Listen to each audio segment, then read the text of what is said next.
I sat at the head of the table in my beautiful new dining room, watching my son raise his glass. He looked at his wife and said the words that were supposed to end my independence, to Sylvia, who is moving in here tomorrow. My daughter-in-law didn't just smile. She looked at my home like she had already conquered it. But I didn't cry. I smiled right back, picked up the remote control next to my plate, and pointed it at the television. The video that played next didn't just ruin their appetite. It sent my daughter-in-law running out the front door in shame. But let me tell you from the beginning how I arrived at that moment. How a 64-year-old widow, who they called a wasted asset, ended up setting the perfect trap for her own family. And how a simple security camera destroyed the plans of a woman who thought she could put me in the basement. They say you never really know people until you tell them no. I learned that the hard way, but tonight, looking around my dining room in St. Louis, I felt something I hadn't felt in a long time. I wasn't afraid. I wasn't sad. I was ready. I smoothed the fabric of my dress. I had chosen royal blue for tonight. It was my husband Bob's favorite color on me, but that wasn't why I wore it. I wore it because it made me feel strong. It made me feel like the queen of my own castle. And this house, this beautiful cottage I bought with my own money after Bob passed, was my castle. The table was set perfectly. I used the good china, the Lenox set with the gold rim that I've had for 30 years. I polished the silver until it gleamed under the chandelier. I wanted everything to look perfect. I wanted them to see exactly what they were trying to take away from me. My son, James, sat to my right. He looked handsome in his suit, but he couldn't look me in the eye. He kept fidgeting with his napkin, folding and unfolding the corners. He looked nervous. He should be. James has always been a good boy, but he has a weak spot. He wants to please everyone. And unfortunately, the person he wants to please most sat right across from him. Sylvia, my daughter-in-law, was sipping her wine with a look I knew well. It was a look of satisfaction. She wasn't looking at me. She was looking at the room. Her eyes darted from the crown molding to the hardwood floors, calculating. She looked like a woman who was already mentally redecorating. She looked like she owned the place. "The roast is delicious, Laura," Sylvia said, though she had barely touched it. She smiled, but it didn't reach her eyes. "You really went all out. It's almost like a farewell dinner." The air in the room went still. I saw James flinch. He cleared his throat loudly, trying to cover up her cruelty. "It's a celebration dinner, Sylvia," I said calmly. My voice didn't shake. "New beginnings." "Exactly," Sylvia beamed, taking another sip of wine. "New beginnings. That's what we're all here for." She kicked James under the table. I saw his shoulder jerk. She was impatient. She wanted it done. They thought this dinner was a formality. They thought I was beaten. Over the last few months, they had worn me down, or so they thought. They had picked apart my confidence, criticized my spending, and told me that a woman of 64 couldn't possibly manage a house like this alone. They told me I was old. They told me I was confused. They told me it was for my own good. And for a while, I let them believe I agreed. I let them believe I was the helpless, lonely widow who just wanted to be taken care of. I took a slow sip of my water. The condensation on the glass was cold against my fingertips. I looked at James. He was my baby. I remembered teaching him to walk. I remembered his first heartbreak. I loved him more than life itself. But tonight, I had to teach him a lesson he would never forget. A lesson about respect. "Mom," James started, his voice a little tight. We should probably do the toast before dessert."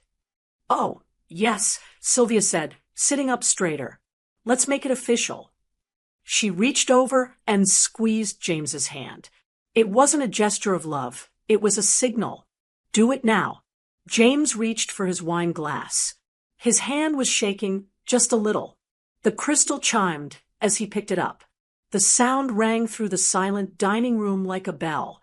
I sat back in my chair. I kept my hands folded in my lap.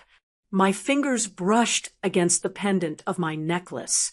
It was a simple silver locket, but tonight it felt heavy. It was my anchor. "Go on, James," I said softly. He stood up. He looked at the ceiling, then at Sylvia, and finally, for a split second, at me. I saw guilt in his eyes. But guilt wasn't enough to stop him. "Well," James began, forcing a smile that looked painful, "I want to propose a toast. To family. To doing the right thing." Sylvia nodded encouragingly, her eyes wide and greedy. And James continued, his voice gaining a little more false confidence.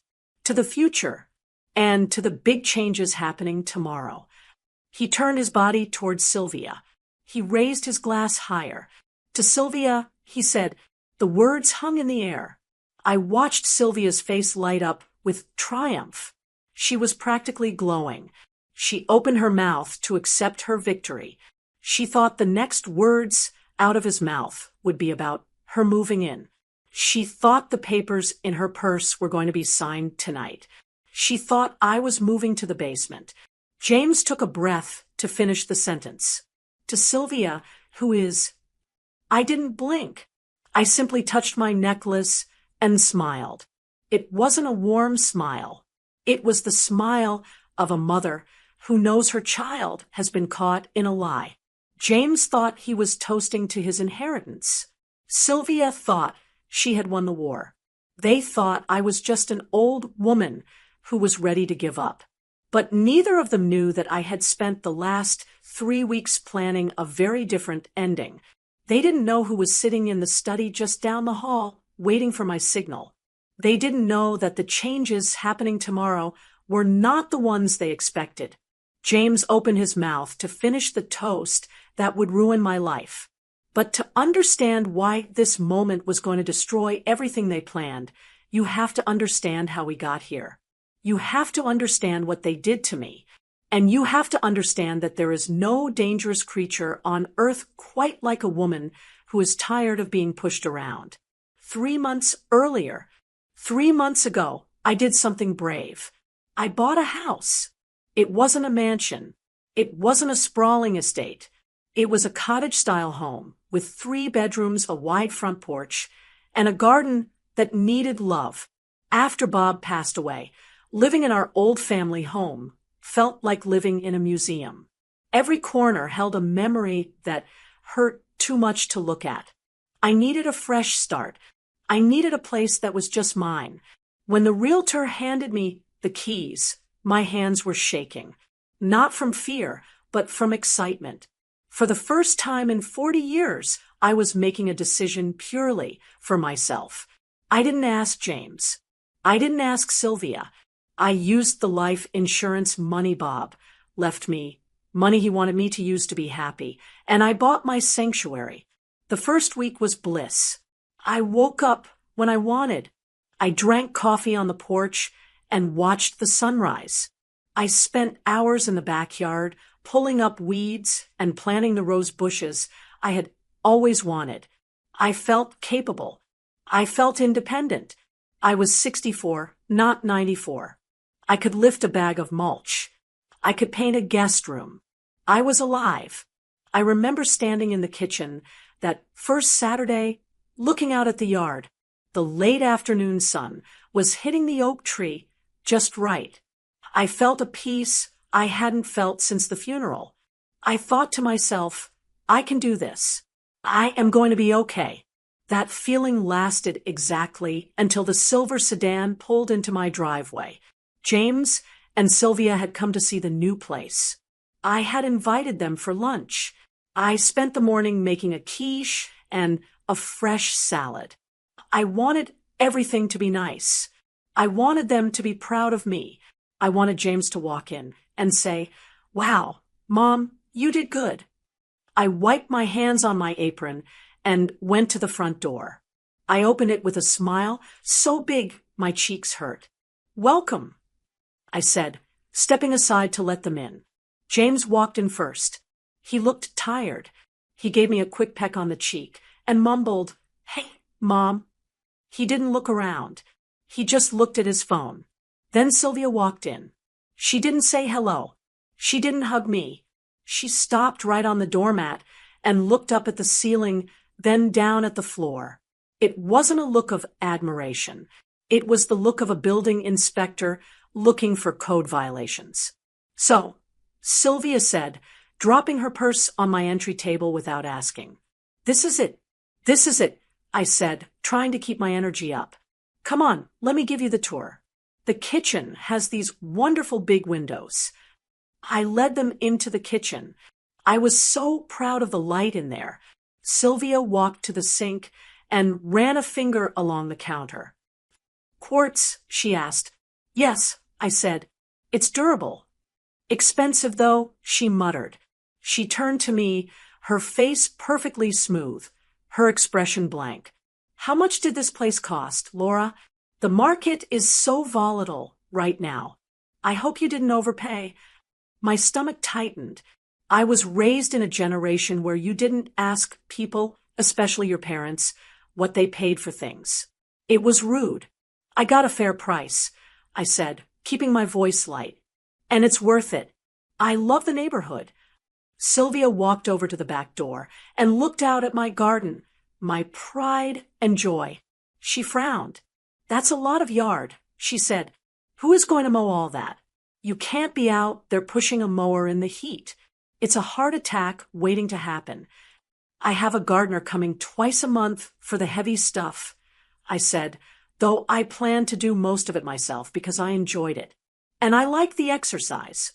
"Exercise is walking around the block, Laura," Sylvia said, turning back to me. "Not landscaping. Honestly, when James told me you were buying a house, I assumed you meant a condo, or one of those 55-plus communities where they have pull cords in the bathroom." I felt the blood rush to my face. "I don't need a pull cord. Sylvia, I'm 64, not an invalid." James finally looked up from his phone. He sensed the tension. "Sylvia just means this is a lot of responsibility, Mom. We worry." "There's nothing to worry about," I said, trying to catch my son's eye, looking for the boy I raised. "I'm handling it. I'm happy here." We moved to the living room. I had arranged my furniture to make it cozy. My favorite reading chair was by the fireplace. Sylvia sat on the sofa and bounced a little, testing the springs. "It just seems like a waste," she said casually, as if discussing the weather. "Using all that insurance money on a depreciating asset. You're one person. You have 3 bedrooms. What are you going to do with 3 bedrooms? It's just more dust to clean." "I want space for guests," I said, "for when you 2 visit, or if my sister comes from Ohio." "We live 20 minutes away," Sylvia said flatly.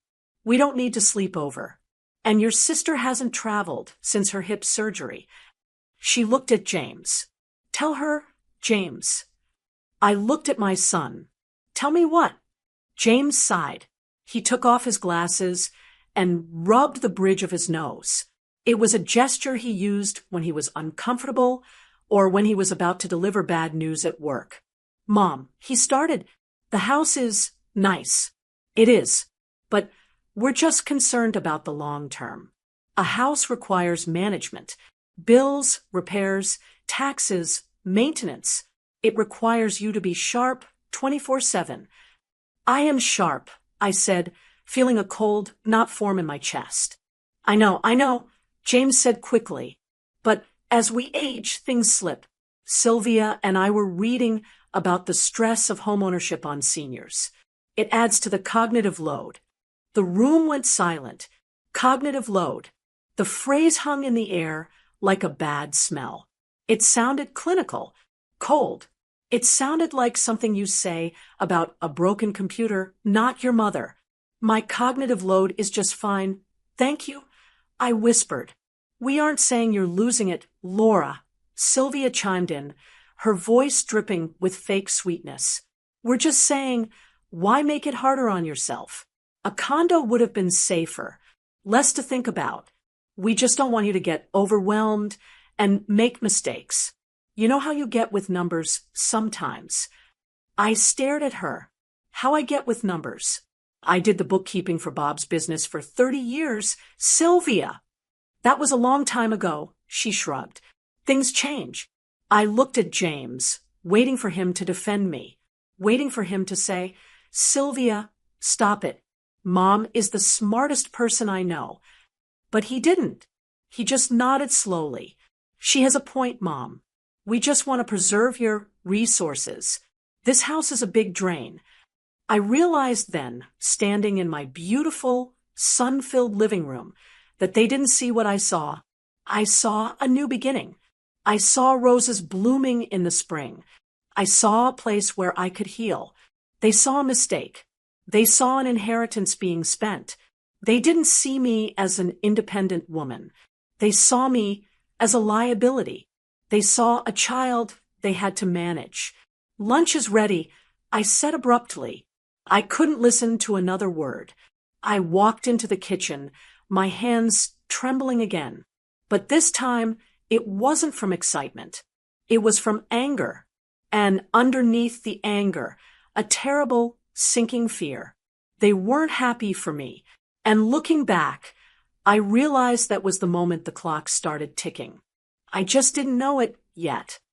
I thought this was just a rude visit. I didn't know they were already calculating how to undo everything I had just built.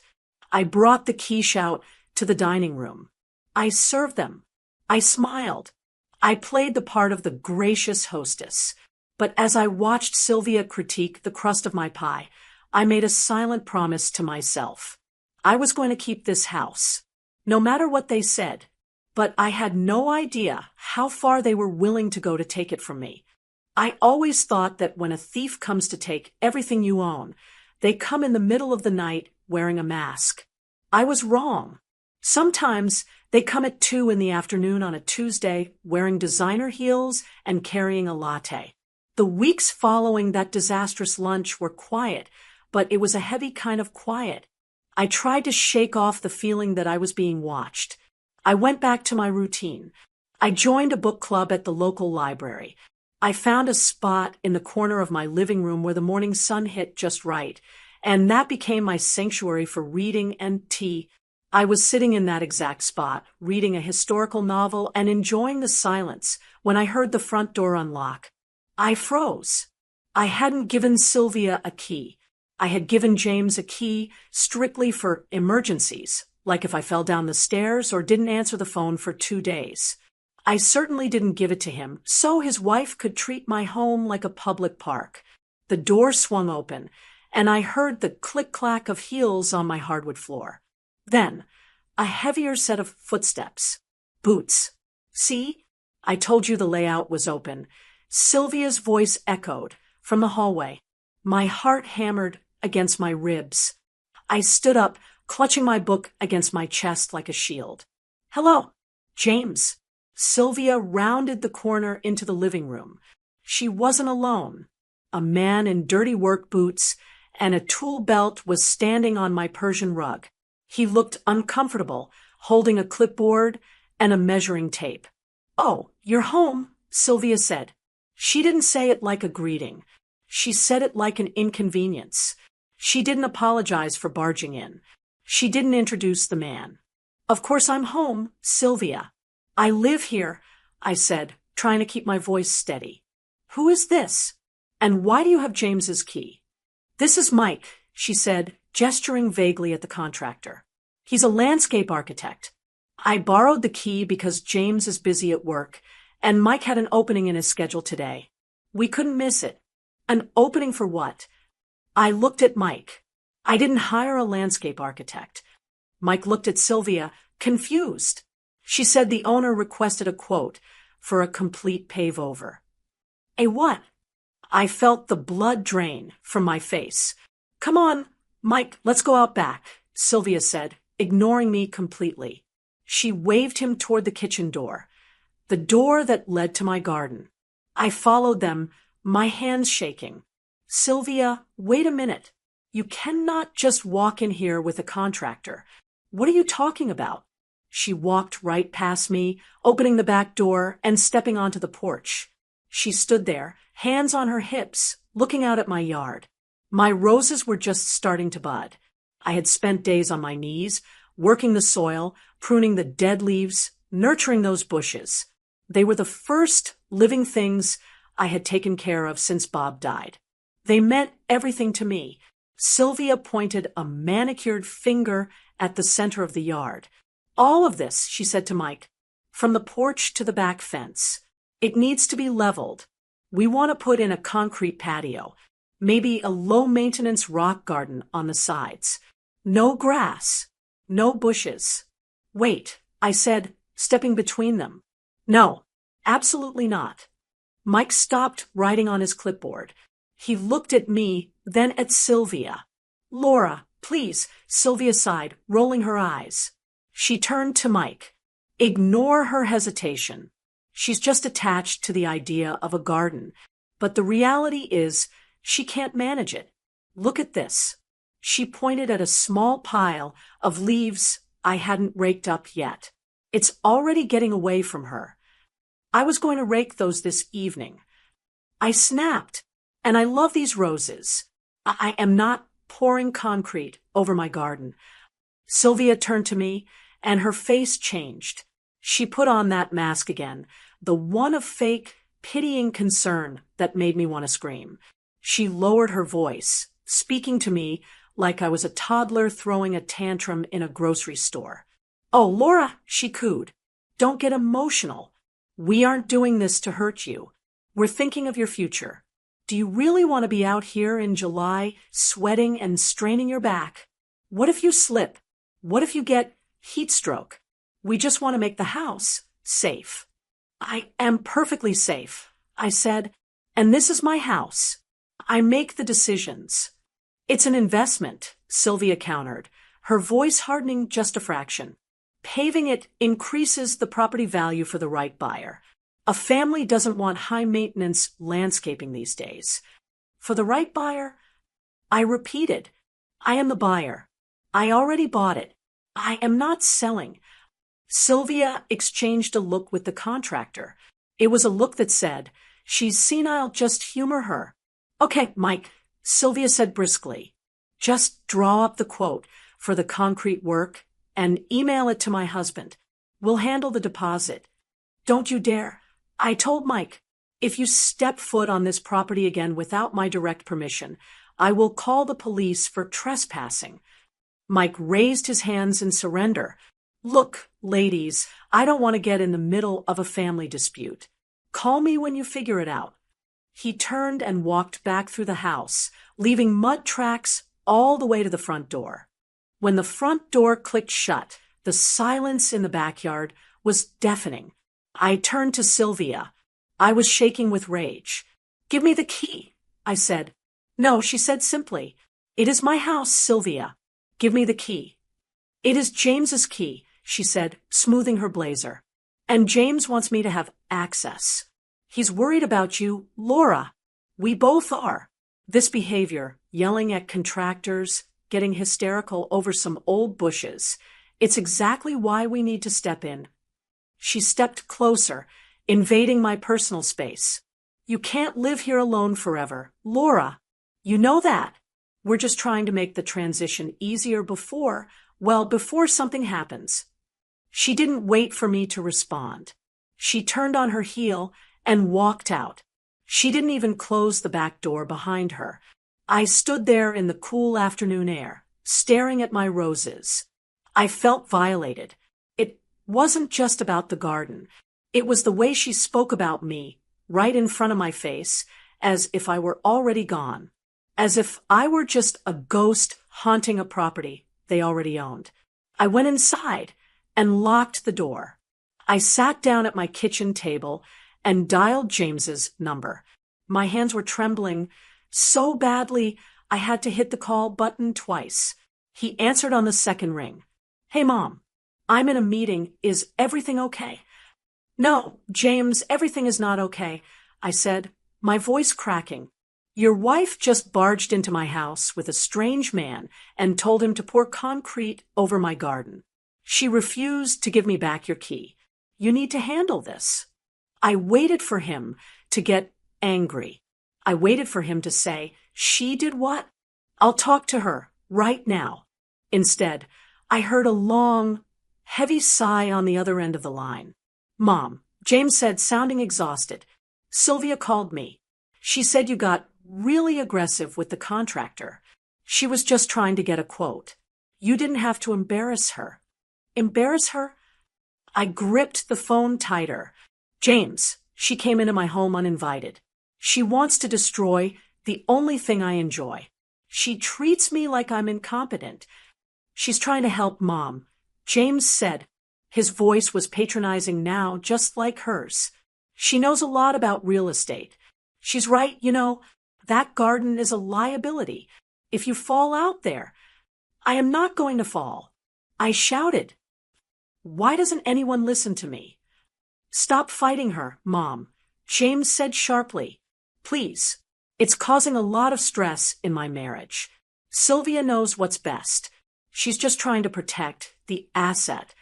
The asset. I whispered. I am your mother, James, not an asset manager. Look, James said, his tone shifting to something more businesslike. Since we're talking about it, Sylvia and I have been looking at the tax implications of you owning that place outright. The inheritance tax is going to be a nightmare if something happens to you. I went cold. What are you saying? It's complicated, he said, rushing through the words. But we think it would be smarter strictly for tax purposes, Mom, if you sign the deed over to us now. We'd let you live there for the rest of your life, obviously. But on paper, it would be ours. It protects the house. It protects you. I held the phone away from my ear for a second, staring at it. I couldn't believe what I was hearing. You want me to sign my house over to you? I asked slowly. It's just paperwork, Mom, he said casually. It doesn't change anything for you. It just secures the future. Sylvia has a lawyer drawing up the papers. We can bring them over on Friday. I see, I said. My voice was eerily calm now. The anger had evaporated, replaced by a deep, freezing clarity. Just think about it, James said. For me, it would take a huge load off my mind. I'll think about it. I lied. Thanks, Mom. Gotta run. He hung up. I sat in my kitchen as the sun went down, casting long shadows across the floor. The mud from the contractor's boots was still drying on my rug. They didn't just want to pave my garden. They wanted the whole thing. They wanted to own me.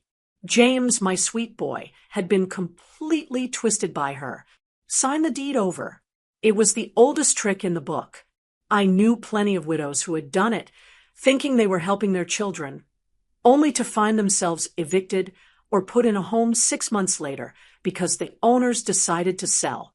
For tax purposes, he had said. I looked out the window at my rose bushes.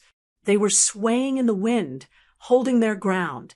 I realized then that crying wasn't going to help. Yelling wasn't going to help.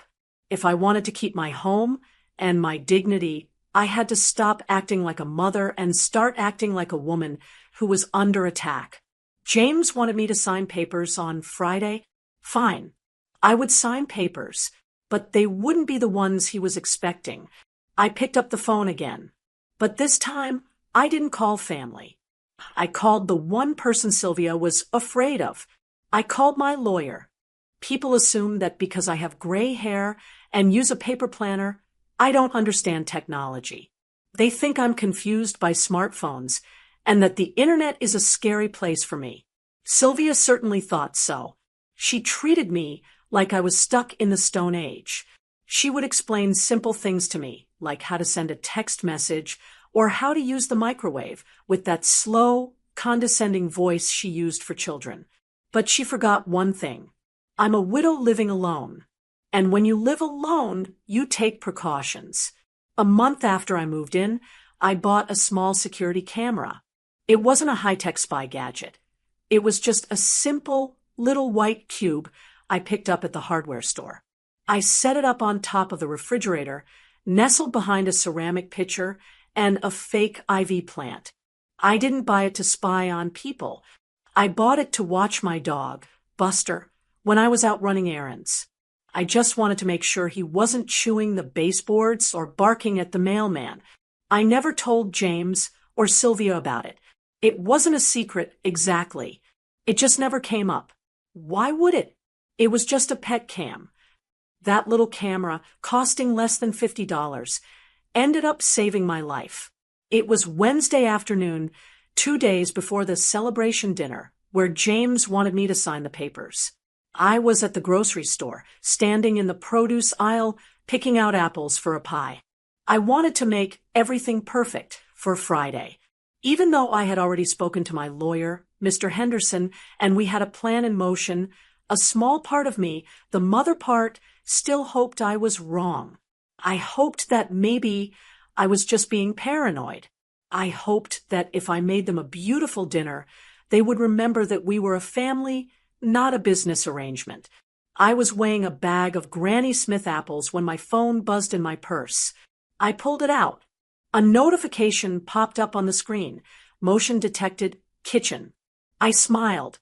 I thought, Buster must have jumped up on the counter to look for crumbs. I put on my reading glasses and tapped the notification to open the app, expecting to see my golden retriever's guilty face. The video feed loaded. The picture was crisp and clear. It wasn't Buster. Standing in the middle of my kitchen, clear as day, were James and Sylvia. My blood ran cold. I stood frozen next to a display of bananas, staring at the tiny screen in my hand. They shouldn't be there. I hadn't given them permission to be there. And since Sylvia had refused to give back the key, they had let themselves in. I turned the volume up on my phone and held it up to my ear, pressing it close so I wouldn't miss a word. It's smaller than I remembered, Sylvia's voice tinny but distinct through the phone speaker. She was opening my cabinets, looking at my dishes. We're going to have to gut this kitchen. These cabinets are dated. Sylvia, stop, James said. He was leaning against the counter, looking down at his shoes. He looked miserable. We haven't even signed the papers yet. Don't start remodeling. The papers are a formality, James, she snapped, closing a cabinet door with a loud bang. You heard her on the phone. She's ready to sign. She's scared. She thinks she can't handle the upkeep. We have her exactly where we want her. I felt a wave of nausea hit me. The apples in my basket suddenly felt heavy. I gripped the handle of the shopping cart to keep my balance. We have her exactly where we want her. I still feel sick about it. James said she loves this house. It's her dream home. It's an asset, James, Sylvia corrected him. And right now, it's a wasting asset. If she keeps spending money on gardens and new furniture, there won't be anything left for us. We have to stop the bleeding. Sylvia walked out of the frame for a second, then came back holding a glass of my orange juice. She drank from it and set it down on the counter without a coaster. So, here is the timeline, Sylvia said, her voice businesslike. Friday night, she signs the Asset Protection Trust. She thinks it just protects the house from taxes and creditors. She doesn't realize the clause we added gives you full power of attorney over the property immediately. I stopped breathing. My lawyer had warned me about this. He said, Laura, be careful. If they slip a power of attorney clause into a trust document, they can evict you the next day. I hadn't wanted to believe him, but there it was. Okay, James said quietly. But where does she go? We can't just kick her out. Sylvia. She's my mother. Sylvia sighed, the sound of long-suffering impatience. We aren't kicking her out, James. Stop being so dramatic. We're moving her. To where? To the downstairs suite, Sylvia said. The basement, James asked, his voice rising a little. James, it's a finished basement, Sylvia argued. It has a bathroom. It has a little kitchenette. It's perfect for her. It's cozy. She doesn't need to be climbing stairs at her age anyway. And what about the upstairs? James asked.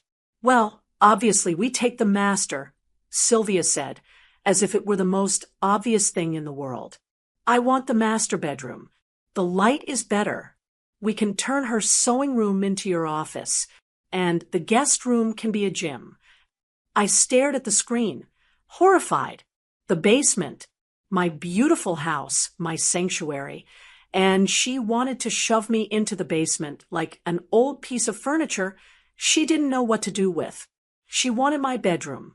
She wanted my sewing room. She wanted my life. She is going to be heartbroken, James said. His voice was barely a whisper. I waited. I prayed. Please, James. Please say no. Please tell her that you won't do this to me. She'll get over it, Sylvia said coldly. She's old, James. Old people adapt. Or they forget. Either way, she doesn't need a house this big. It's wasted on her. She's one person. We are a family. We have a future. She just has memories. James was silent for a long time. On the screen, I watched him rub his face with his hands. Okay, he said finally. Okay, but we wait until after the ink is dry on Friday before we tell her she has to move downstairs. I can't do it before then. Fine, Sylvia agreed. Friday night, we toast to the new arrangement. Saturday morning, we start moving her boxes downstairs.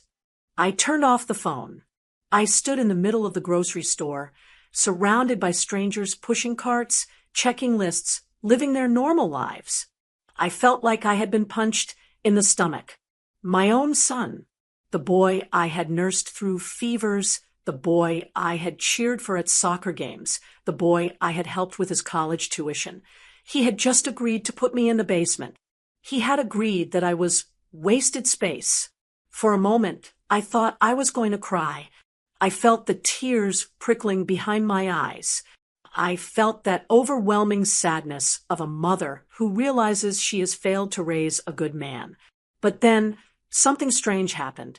The tears didn't fall. The sadness evaporated. In its place, a cold, hard block of ice settled in my chest.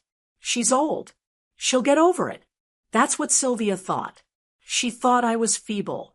She thought I was past my prime. She thought I was just an obstacle to be moved aside, so she could take what she wanted. I took a deep breath. I looked down at the apples in my cart. I wasn't going to cry. Crying was for victims.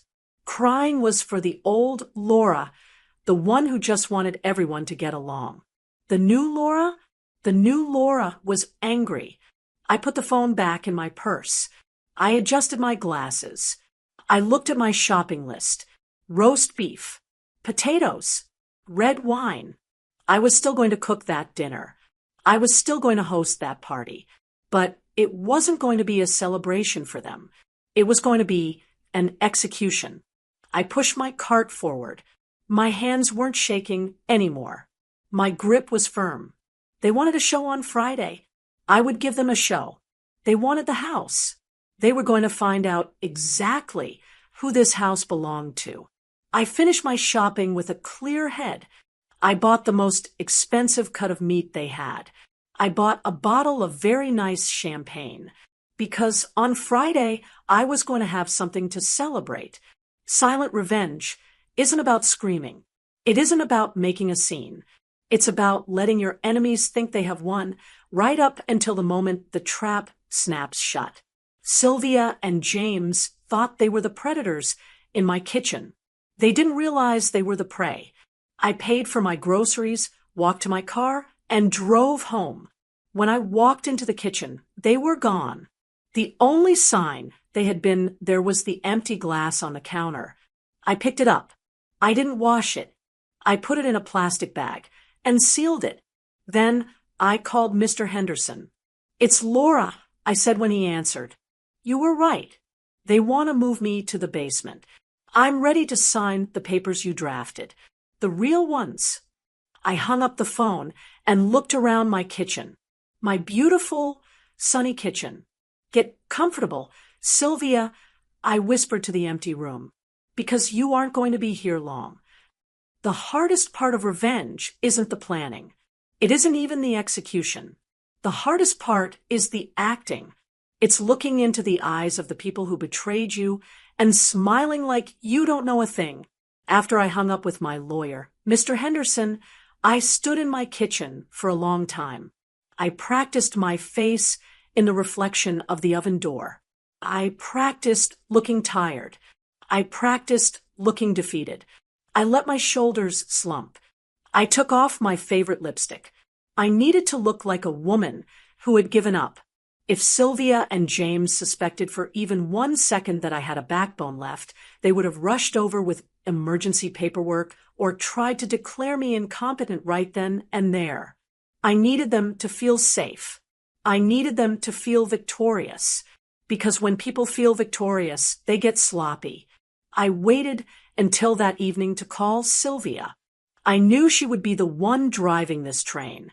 I sat in my armchair, took a deep breath, and dialed her number. "Hello," she answered on the first ring. Her voice was sharp, impatient. "Sylvia," I said, letting my voice crack just a little. "It's Laura." "Oh, hi, Laura," she said. Her tone shifted instantly to that fake, sugary concern. "Is everything okay?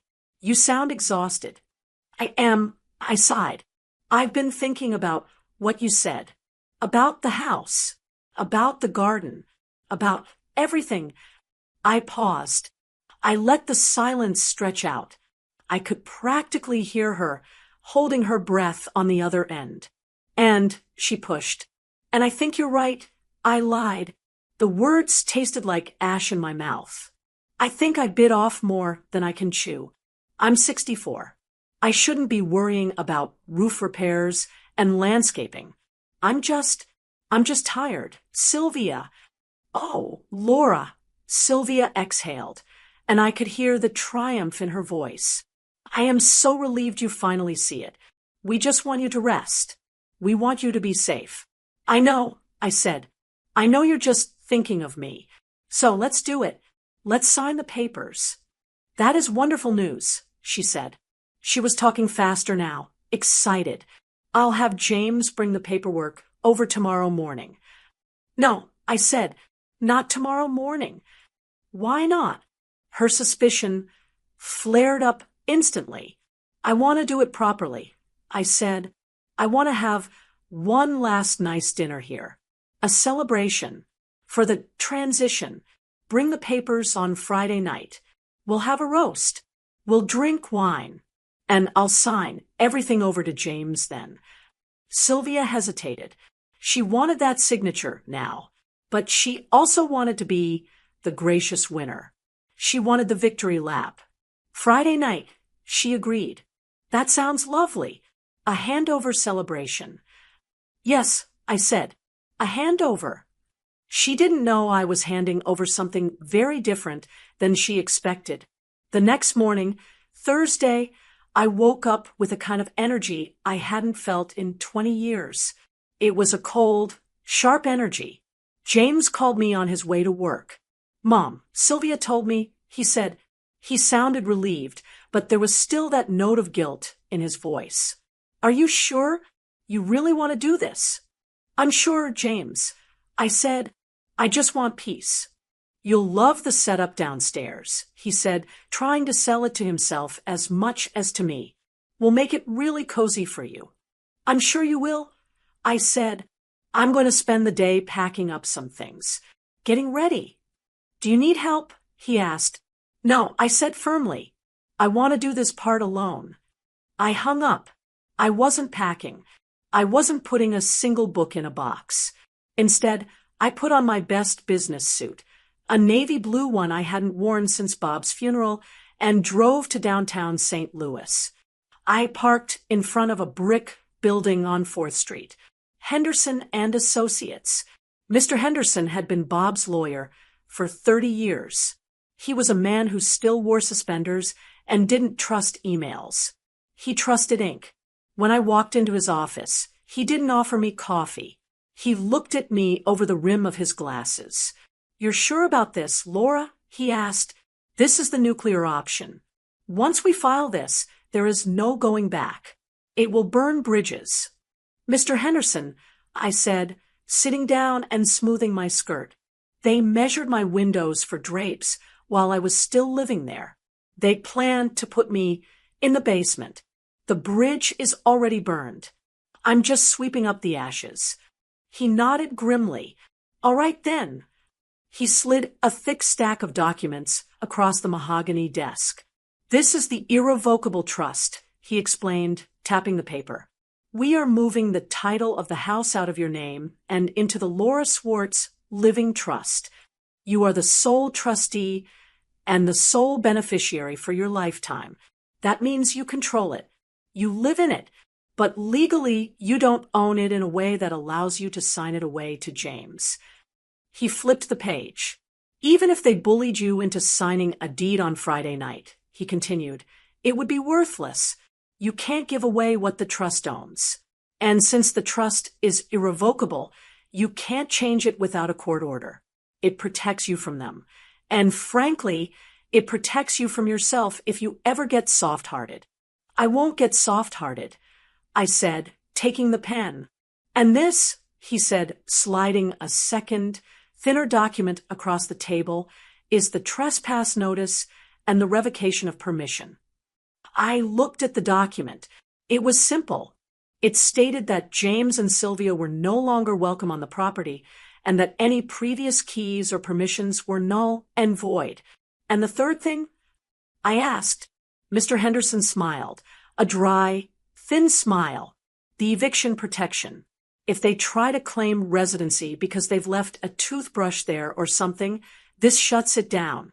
They have never lived there. They have no rights." I signed my name. Laura Swartz. The pen scratched loudly in the quiet office. With every loop of my signature, I felt lighter. I wasn't a victim anymore. I was a woman conducting business.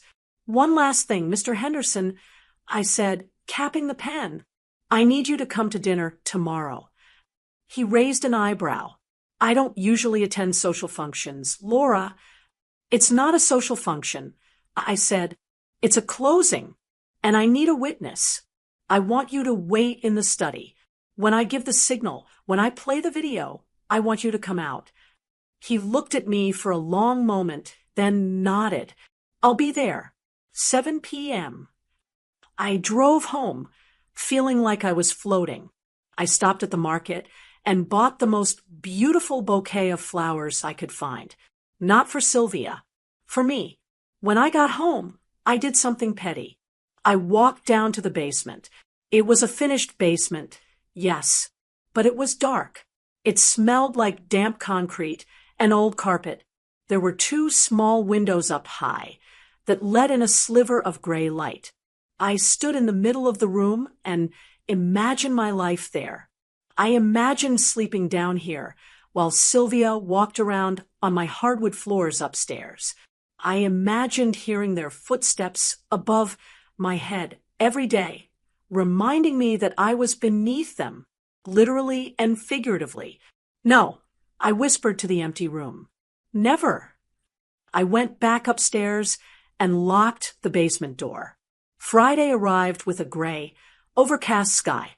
It matched the mood perfectly. I spent the day cooking.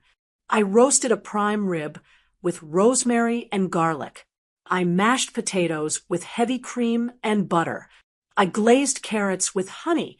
The house smelled rich and welcoming. At 6 p.m., I set the table.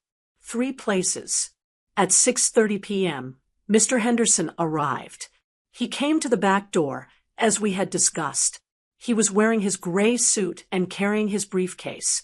"You look nice, Laura," he said. "I feel nice," I replied. "You can wait in the study. It's just off the dining room. You'll hear everything." "Good luck," he said, and closed the study door. I was alone again. I lit the candles.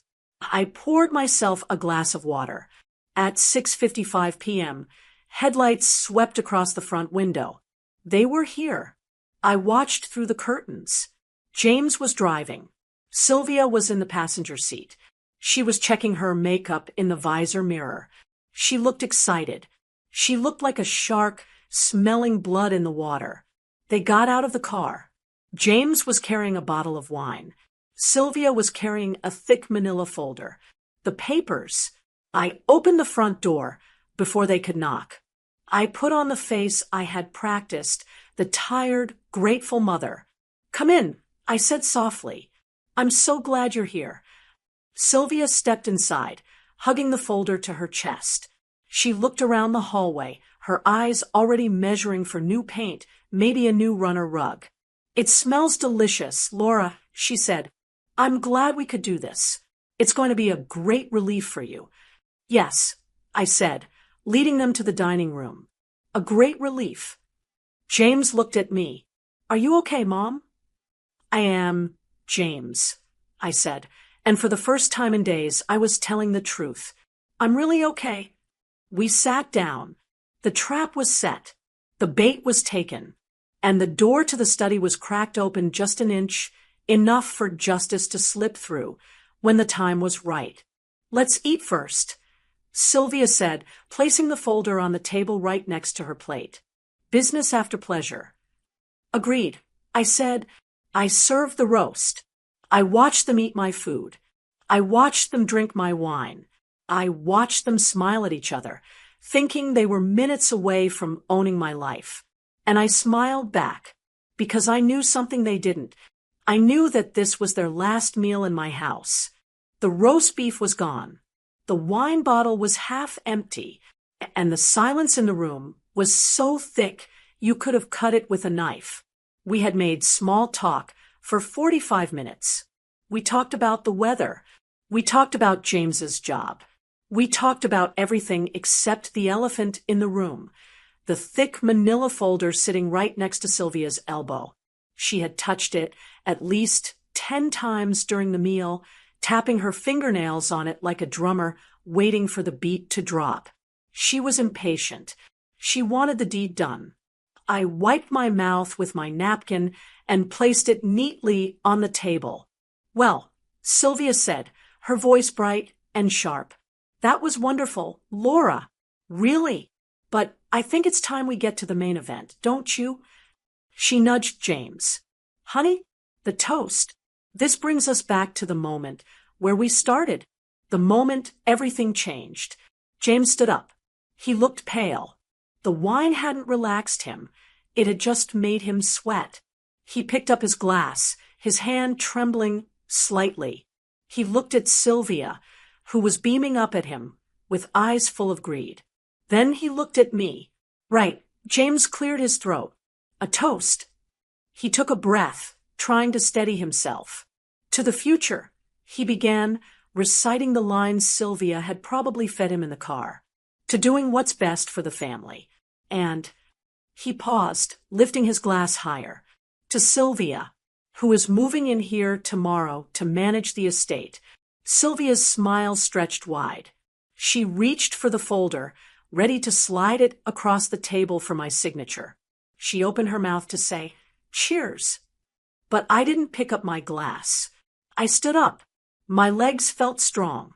My heart was beating a slow, steady rhythm. I looked my son in the eye.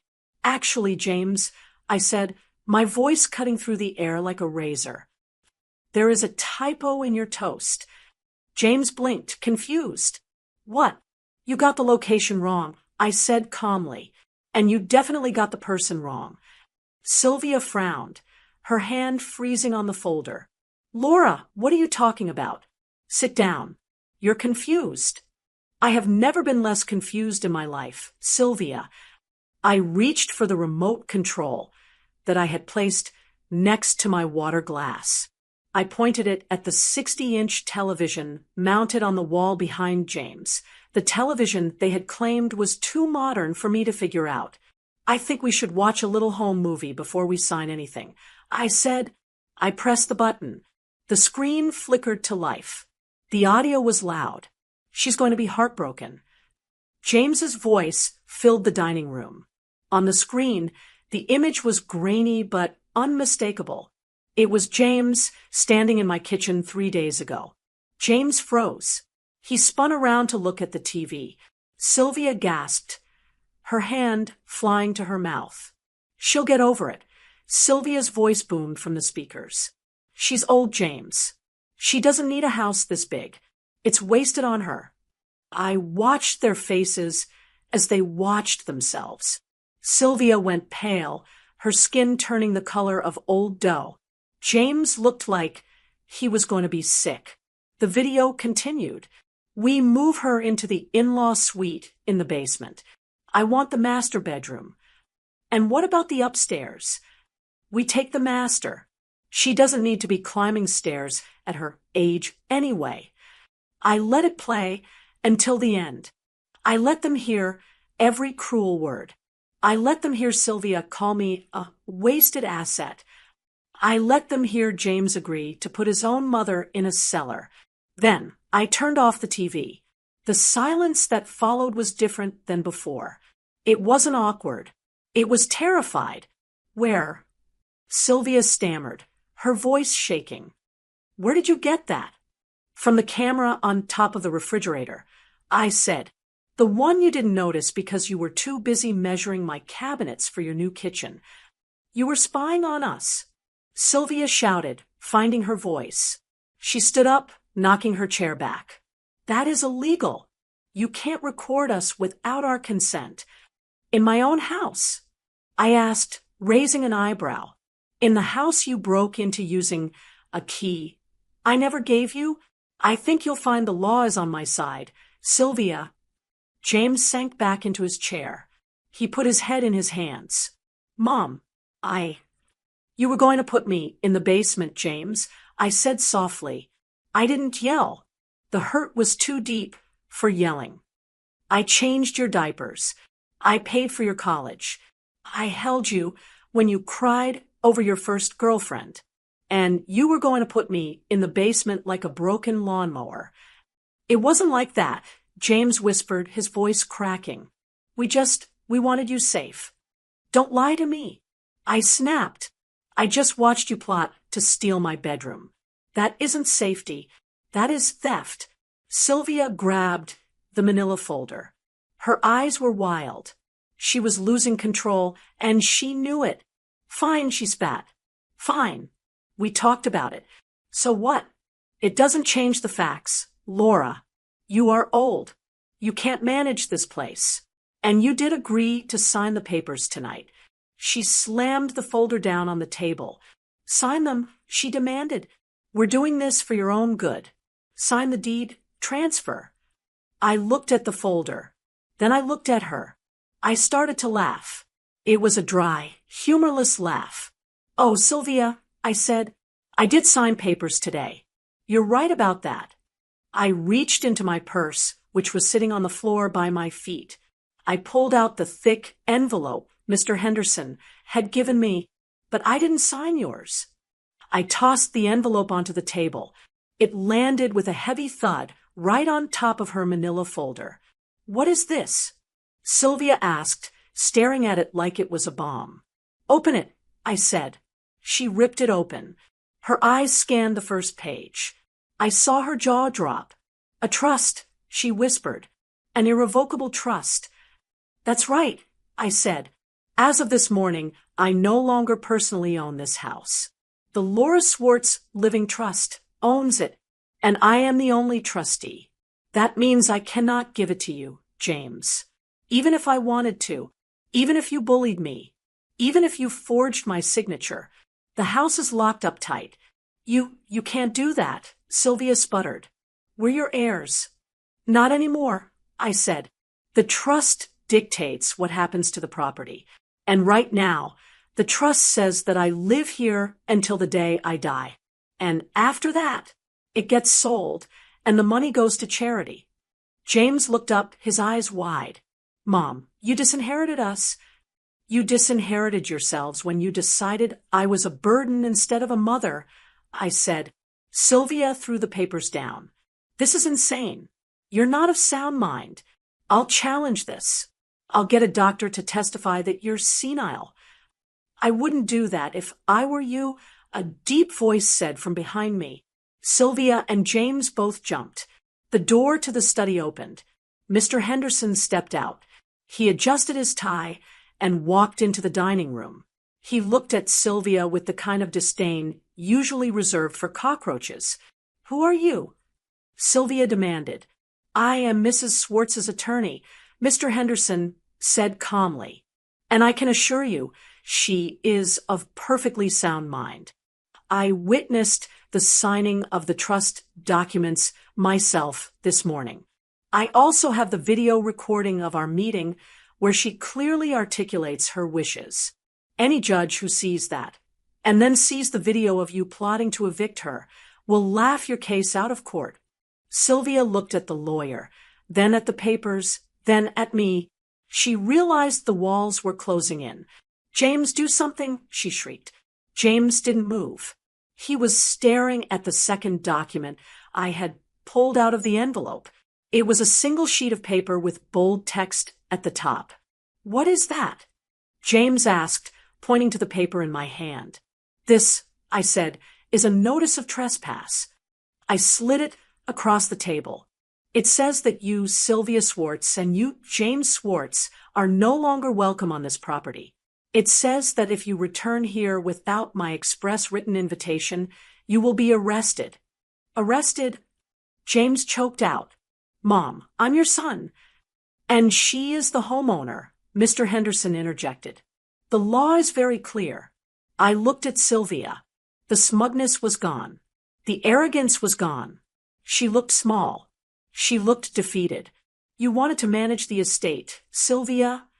I asked. "Well, here is your first management decision. You can leave voluntarily, right now, or I can call the police and have them escort you out. Which do you prefer?" Sylvia grabbed her purse. Her face was red with humiliation. She turned to James. "We are leaving," she hissed. She marched to the front door without looking back. James stood up slowly. He looked at me, his eyes filling with tears. "Mom, I didn't know you felt this way."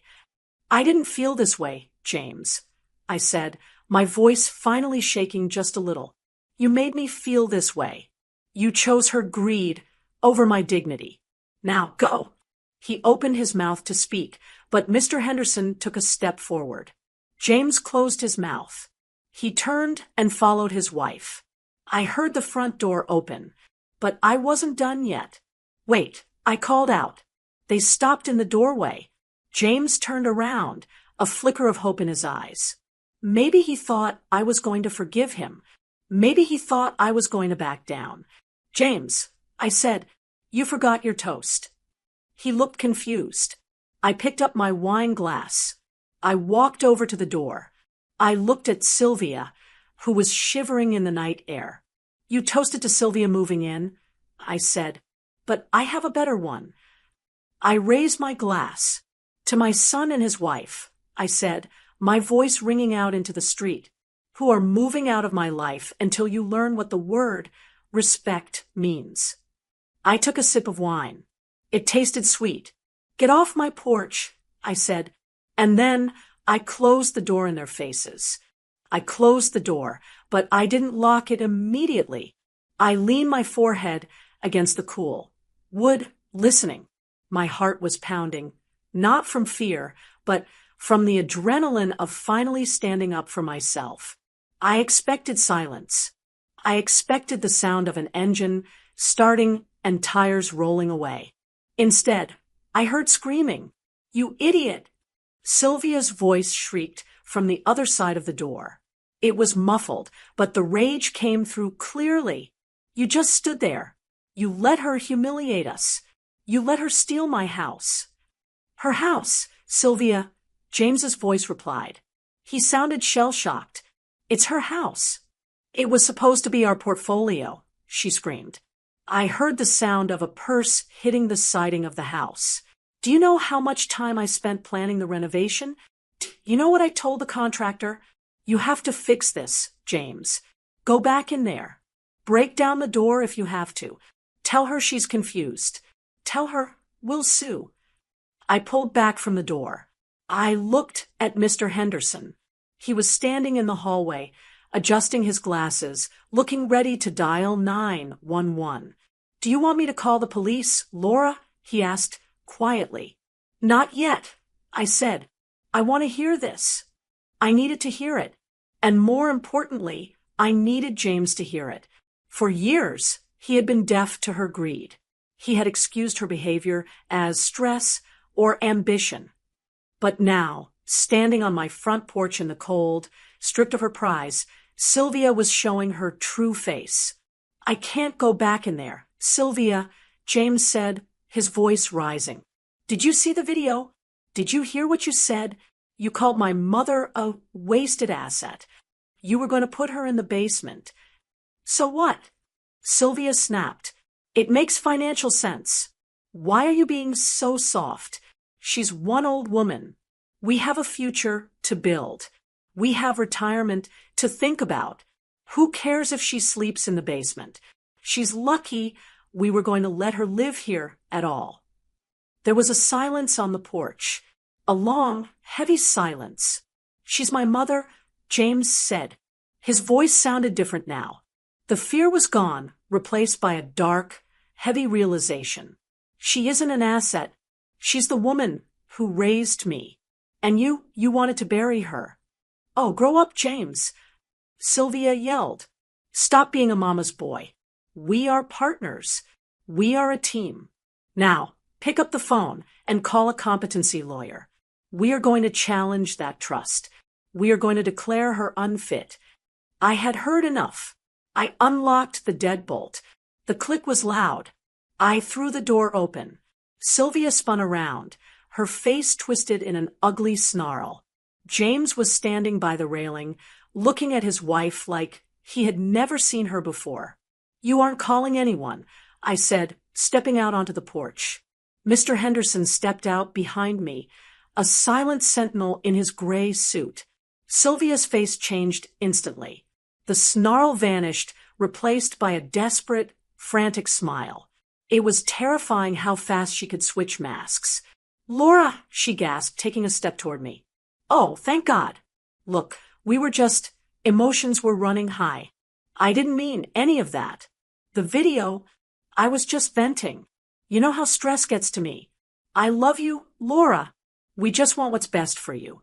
She reached out a hand, trying to touch my arm. "Don't," I said. I didn't yell. I didn't have to.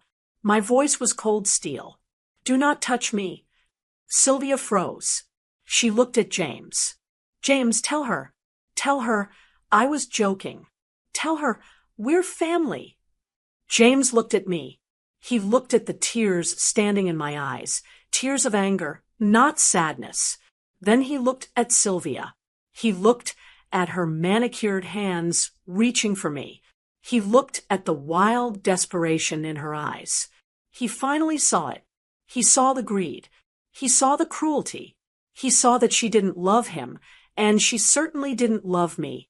She loved what we could give her. She loved the portfolio. James began to laugh. It was a dry, broken sound. "Joking?" James asked. He shook his head. "You weren't joking, Sylvia. You were measuring the windows." "James, stop it," Sylvia hissed, her eyes darting between me and the lawyer. "We need to present a united front." "There is no united front," James said.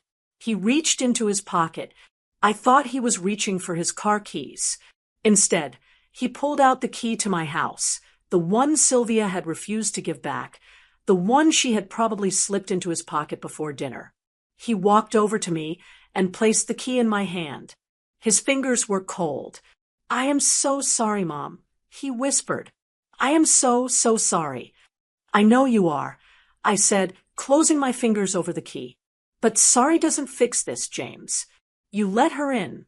You let her talk about me like I was a piece of furniture. You agreed to put me in the dark." "I know," he said, tears spilling over his cheeks. "I was weak. I thought if I gave her what she wanted, she would finally be happy. I thought she was doing it for us." He turned slowly to face Sylvia. Sylvia was trembling now. She sensed the shift. The ground was crumbling under her feet. James, let's just go home, she said, her voice wavering. We'll talk about this at the condo. We'll figure out a new plan. No, James said. He looked at her, and his posture straightened. He wiped his face with the back of his hand. We aren't going to the condo, and we aren't figuring out a plan. What are you talking about? Sylvia demanded. Give me the car keys. You're too emotional to drive. James held up the car keys, but he didn't give them to her. He looked at the woman he had married, the woman who had poisoned his relationship with his mother, and he made a choice. I have a toast, James said, his voice loud and clear in the night air. What? Sylvia blinked. James looked at me, then back at her. Inside, I toasted to you moving in, James said. But Mom was right. There was a typo. He took a step away from Sylvia. Here is the real toast, he said. To my wife, who is moving out tomorrow. Sylvia's jaw dropped. James, you can't mean that. I mean it, James said. I'm done. I'm done with the scheming. I'm done with the greed. And I'm done with you trying to bury my mother before she's even dead. He pressed the unlock button on the car key fob. The lights of his sedan flashed in the driveway. I'm driving to a hotel, James said. You can take an Uber to your sister's. I'll have someone send your things. You can't do this. Sylvia screamed, lunging at him. Everything is in my name, too. You can't kick me out. Watch me, James said. He looked at me one last time. Mom, can I call you tomorrow? I looked at my son. He was broken. He was finally doing the right thing, but he was broken. Part of me, the mother part, wanted to hug him. I wanted to invite him back inside for coffee and tell him it would be okay. But the woman part of me, the woman who had been disrespected and undervalued, knew better.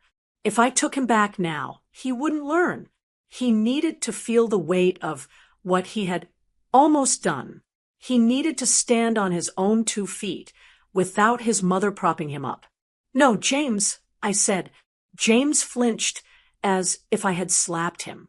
Mom, you can't call me tomorrow, I said firmly, and you can't come over next week. But I left her, James pleaded. I chose you. You chose me only after I forced your hand. I said, you chose me only after I caught you on tape. That isn't loyalty, James. That's damage control. I stepped back toward the threshold of my home. You both need to leave, I said. Sylvia needs to leave because she is a predator. And you need to leave, James, because you need to figure out who you are when you aren't trying to please a woman who controls you. Mom, please. James stepped toward the porch. I have nowhere to go. Mr. Henderson stepped forward, blocking James's path. Mrs. Swartz asked you to leave. Do not make me call the authorities. James stopped. He looked at the lawyer, then at the closed door of my heart. He realized I meant it. Go, I said. Fix your life, James. Then maybe we can talk in a few months. But not now. I looked at Sylvia. She was standing on the driveway, typing furiously on her phone, probably already calling a divorce lawyer. She didn't look at me. She knew she had lost. Goodbye, I said. I stepped back inside. Mr. Henderson followed me. I closed the heavy oak door. I turned the deadbolt. Click.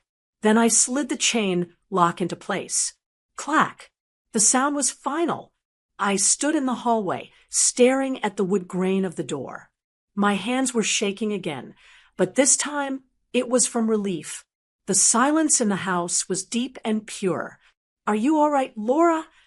Mr. Henderson asked gently. I took a deep breath. I smelled the lingering scent of the roast beef and the faint perfume Sylvia had worn. I am, I said. I turned to him and smiled. It was a real smile. I think I'm going to have a glass of that champagne now. Would you like some? I think, Mr. Henderson said, checking his watch, that under the circumstances, I would love some. I walked into the kitchen, my kitchen, the kitchen that was still mine, the kitchen that would never be gutted for an open concept layout. I didn't have a son to depend on anymore. I didn't have a daughter-in-law to worry about. I was alone. But as I popped the cork on the champagne bottle, listening to the festive pop echo through my quiet, safe house, I realized something important. Being alone is not the same thing as being lonely, and it is certainly better than being surrounded by people who are waiting for you to die. I poured 2 glasses. I handed one to Mr. Henderson. To independence, I said, raising my glass. To independence, he agreed. We drank.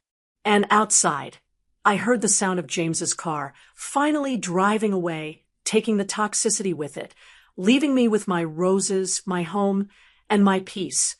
Mr. Henderson didn't stay long.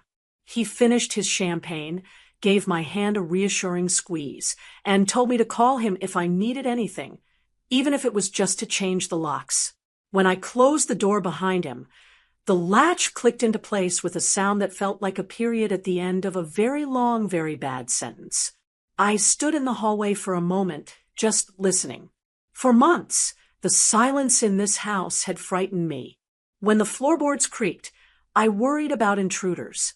When the wind howled, I worried about the roof. Sylvia had planted those seeds of fear in my mind. She wanted me to feel small, vulnerable, and alone so that I would run to her for safety. But tonight, the silence wasn't scary. It was heavy, yes, but it was the good kind of heavy. It was the weight of a warm quilt on a winter night. It was the feeling of peace. I walked into the dining room. The table was still a mess. 3 plates with half-eaten roast beef, 3 wine glasses, and right there, in the center of the table, sat the manila folder Sylvia had left behind. I picked it up. It felt heavy in my hands, weighted down with legal jargon and betrayal. I opened it one last time. Asset protection agreement. That's what they called it. Protection. They were going to protect me right out of my own front door. They were going to protect me into a basement suite with no windows. They were going to protect my money into their bank accounts. I didn't read past the first page. I didn't need to. I knew what it said. It said that I was finished. It said that my life was over and it was time for me to step aside and let the young people take over. I walked into the living room. The fire I had lit earlier was dying down, just a bed of glowing orange embers. I picked up the poker and stirred the logs until a small flame licked up the side of the wood. I sat down in my favorite armchair, the one Sylvia said was too bulky for the room. I took a sip of my champagne. Then, I took the papers out of the folder. I fed them to the fire one by one. I watched the power of attorney curl up and turn black. I watched the transfer of deed catch fire, the flames eating away the dotted line where I was supposed to sign my name. I watched the renovation budget turn into ash and float up the chimney. It was a strange feeling. I thought I would feel guilty. Mothers are programmed to feel guilty, aren't we? We are taught that our children's happiness is more important than our own. We are taught to sacrifice, to give until we are empty, to be the soft landing place for everyone else. But as I watched those papers burn, I realized that being a mother doesn't mean being a doormat. It doesn't mean letting your child cannibalize your life just because they are too lazy to build their own. James was a grown man. He was 40 years old. And tonight, for the first time in a long time, I treated him like a man. I held him accountable. I didn't shield him from the consequences of his wife's greed. I didn't smooth it over. I let him feel the cold wind of the world without his mother standing in front of him. Maybe that was the most motherly thing I could have done. I poured myself another glass of wine. I sat there until the fire went out completely. I thought about calling my sister in Ohio, but I decided against it. I didn't want to explain it yet. I didn't want sympathy. I just wanted to sit in my house, my castle, and feel the walls around me. They were strong. And so was I. I went to bed that night and slept better than I had in years. I didn't dream about basements. I didn't dream about nursing homes. I dreamed about my garden. When I woke up the next morning, the sun was pouring through the sheer curtains of my bedroom window, the master bedroom that was still mine. I stretched my arms over my head. My back didn't hurt. My head was clear. I put on my robe and went to the kitchen. I made a pot of coffee, listening to the familiar gurgle of the machine. I poured a cup and walked out the back door. The morning air was crisp and cool. The dew was still wet on the grass. I walked out to my rose bushes. They were beautiful. Deep reds, soft pinks, creamy whites. But they were a little overgrown. There were dead branches that needed to be cut away so the new blooms could breathe. I went to the shed and got my pruning shears. The metal felt cool and solid in my hand. I started to work. Snip! A dead branch fell to the ground. Snip! A withered bloom was removed. It was satisfying work.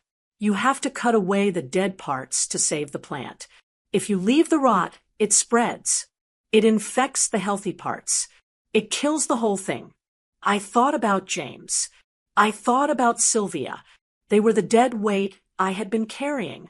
I had let them cling to me, draining my energy, blocking my sunlight, because I was afraid of hurting them. But in doing so, I was letting myself wither. Last night, I pruned the garden of my life. I cut them off. It was harsh. It was painful. But looking at my roses now, standing tall and proud in the morning light, I knew it was necessary. James might come back one day. Maybe he would divorce Sylvia.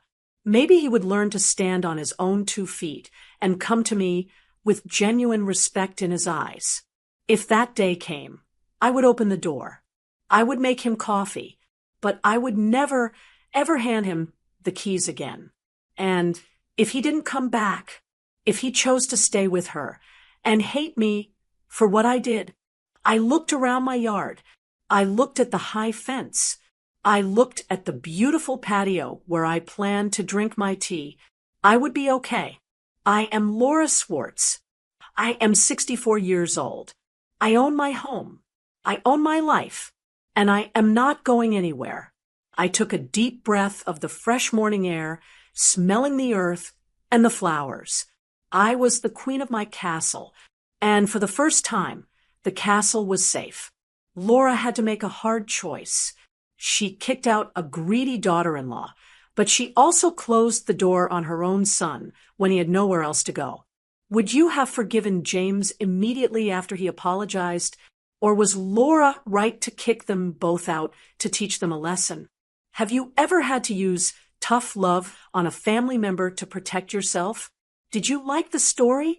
And which city are you listening from? Let's meet in the comments.